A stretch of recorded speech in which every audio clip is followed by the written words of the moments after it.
অসম যে বাস্তৱ নহয়, অসমখন যে বাস্তৱ বা বাস্তে নহয়, য'ত নেকি যি বিচাৰে সেইটো আহিব, থাকিব, আহিব, যাব, সেইটো নহয়। অসমখন আমি তেজ বোৱাই পেলাই, অসমখন যে আমি বৃহত্তৰ অসমীয়া জাতি গঢ়ি তোলাত নিজৰ হাজাৰ হাজাৰ লোকৰ প্ৰাণ আহুতি দিয়া, তেজ বোৱাই দিয়াৰ কাৰণেহে বৃহত্তৰ অসমীয়া কাৰ্বি, ডিমাচা পৰা আৰম্ভ আহোম মৰাণ সকলোৱে আমি মিলি পেলাই যে আমি অসমখন যে আমি পাইছো, এই কথাত এটা কথা কব বিচাৰিছো যে আমি যিটো সনাতনৰ কথাতে বেছিকে আমি গুৰুত্ব দি আহি আছো, এই পলিটিকেল নেৰেটিভত আমি সোমাই আছো, যিটো আমি উপলব্ধি কৰাই লাচিত বৰফুকন কি সনাতন আছিলে নেকি?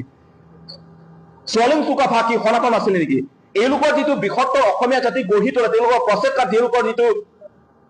চেষ্টা যে আমি গঢ়ি তুলিব পাৰিছো, কিন্তু এই অসমখনকে তেওঁলোকৰ এই চেষ্টা, যিটো প্ৰচেষ্টা, যিটো চিন্তাধাৰা যে আমি অসমখন বৃহত্তৰ অসমীয়া জাতিখিনি হৈ আছে, কিন্তু আমি হিন্দুত্বৰ নাম সোমাই পেলাই তাত আমি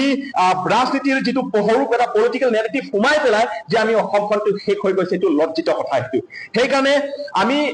কাৰ্বি আংলঙত যেতিয়া কাৰ্বি চিনি গৌবেগ ধ্বনি দিয়া আৰম্ভ দিছে, তেতিয়াৰ পৰা অসমীয়া গৌবেগ